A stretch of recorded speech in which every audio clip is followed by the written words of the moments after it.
Siya ba ang nagtangkang tumakas? Dalawa po sila, Apo. Siya lang po nahuli namin.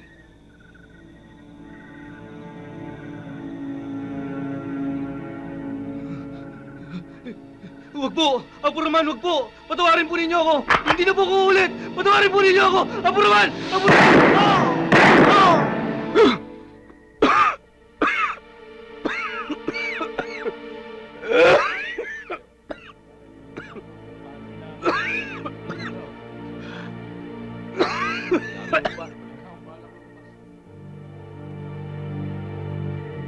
Boss!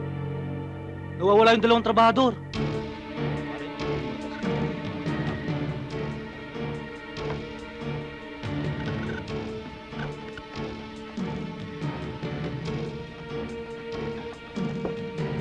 Miguel, tumakas ka na. Ha? Ano pang hinihintay mo? Tumakas ka na! Dali! Tarasan yung mga mata nyo! Nandiyan lang yun!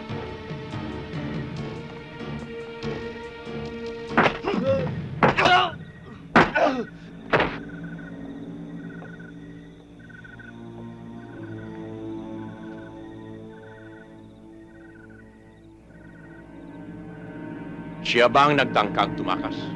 Dalawa po sila, Apo. Siya lang po nahuli namin.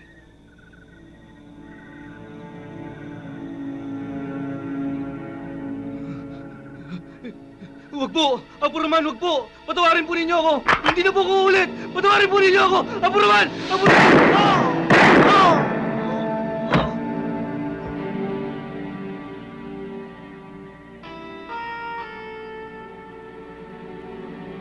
Yan ang batas natin, Isaac. Pakatandaan mo yan. Opo, Apo.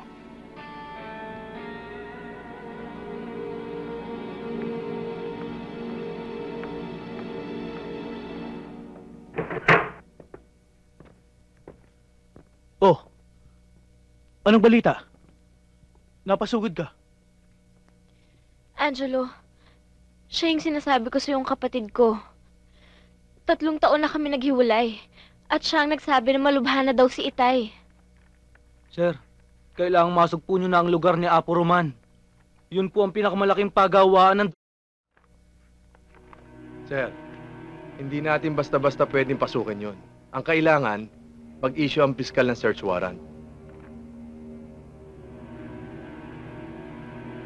Nararamdaman ko, mga kapatid, na kulang pa kayo ng pananampalataya kay Bathala. Kailangan kayo maging matatag para sa anumang pagsubok na darating sa inyong buhay.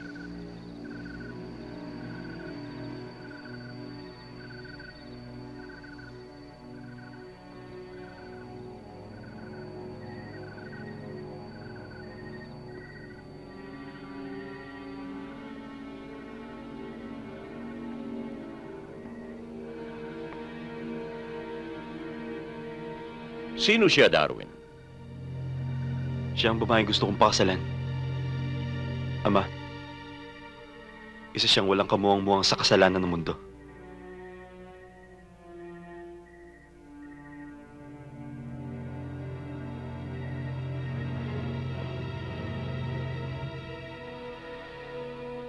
Isa siyang bulag?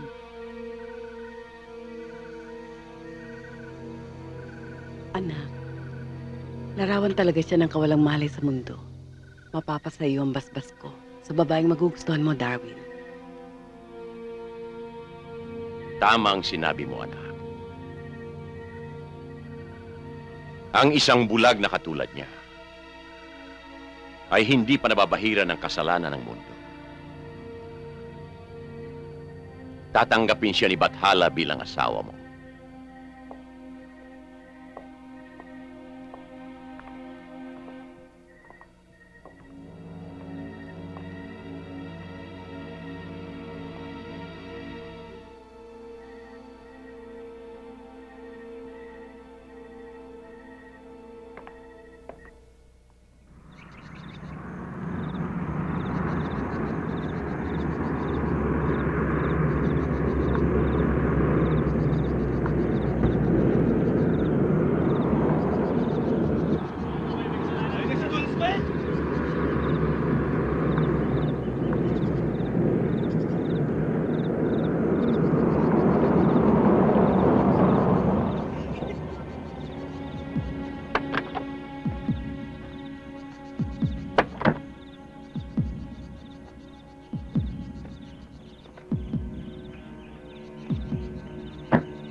Actum divine and serin figuransk.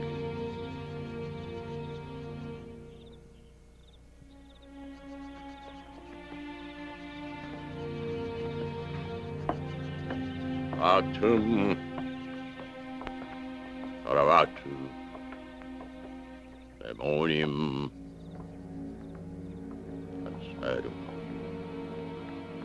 Serum Caravatu Demonium Sivatum.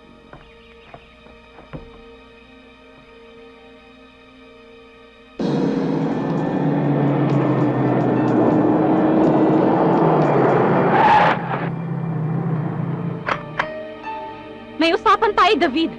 Ako ang papatay kay Darwin.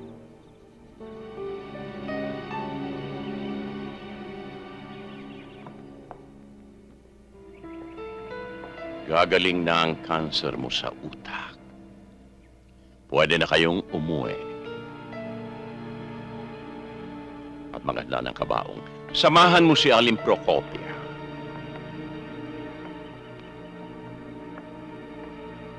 Magandang umaga sa'yo, Apo Roman. Magandang umaga din po, Senyor Ismael. Mabuti at napasyal kayo. Marami na tayong gamot na tapos. Kailangang ilipat mo na ang laboratorio. Hindi ganun kadali maglipat ng laboratorio, Senyor. Pero huwag kayong matakot. Mahal pa rin ako ng aking mga kapanalig dito. At may sarili akong pribadong hukbo.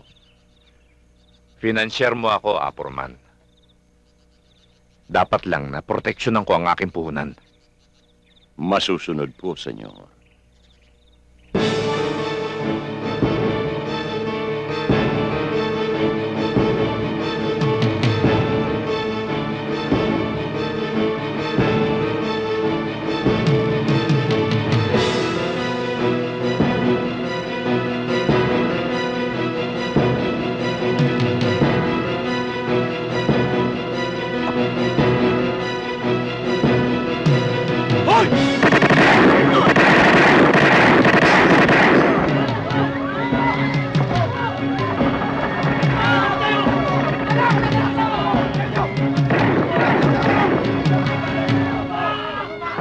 Yan ang sinasabi ko sa'yo.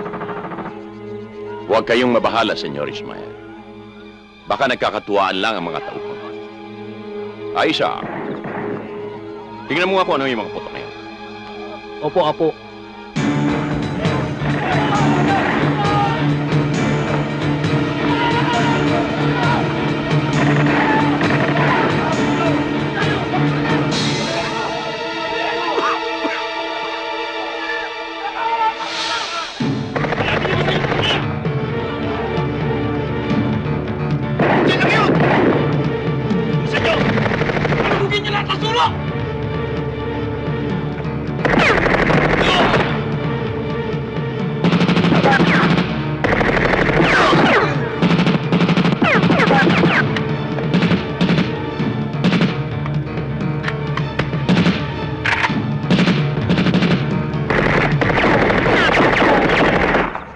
Ngayon mo tawagin yung mga sinasabi mong sumasamba sa'yo.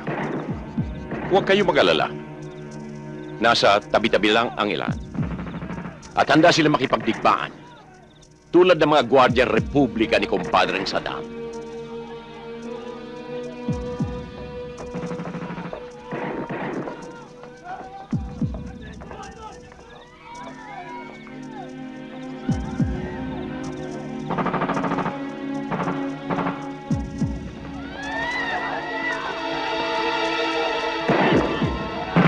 Delikado rito. Kahit na anong mangyari, huwag kayong alis dito. Ha?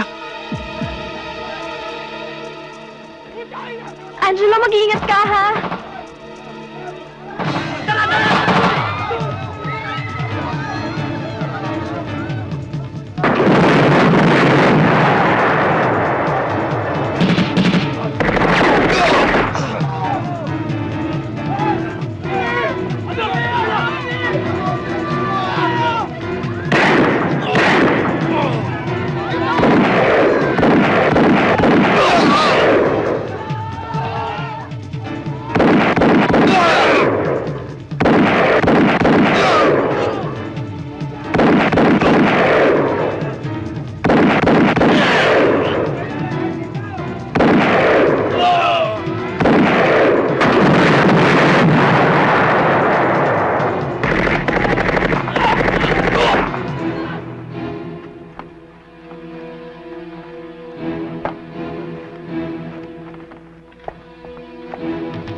Kailangan mapunta natin si Itay.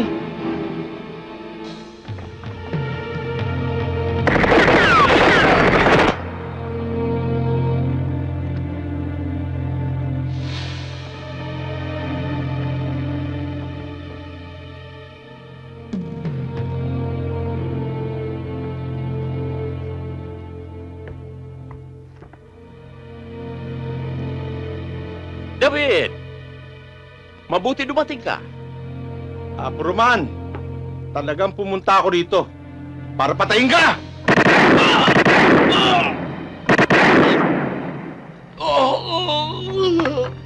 Itay! Itay! Itay! Itay! Itay! Itay!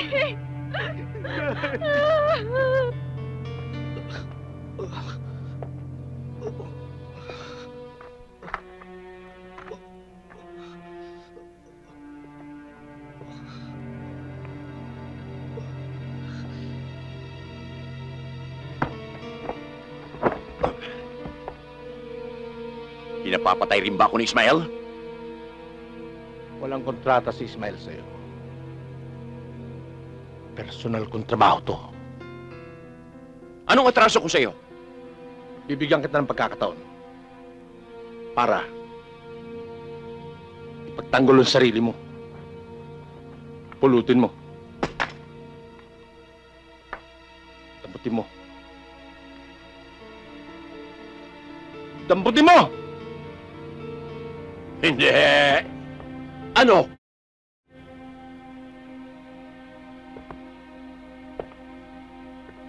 Ang gulang mo talaga, no? Ha?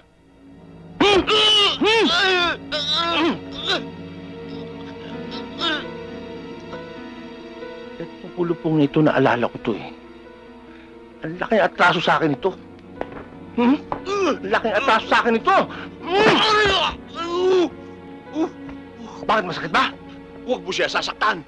Makatuklawin ka. Ah, ganun? Eh di tapusin na natin yan. Wag.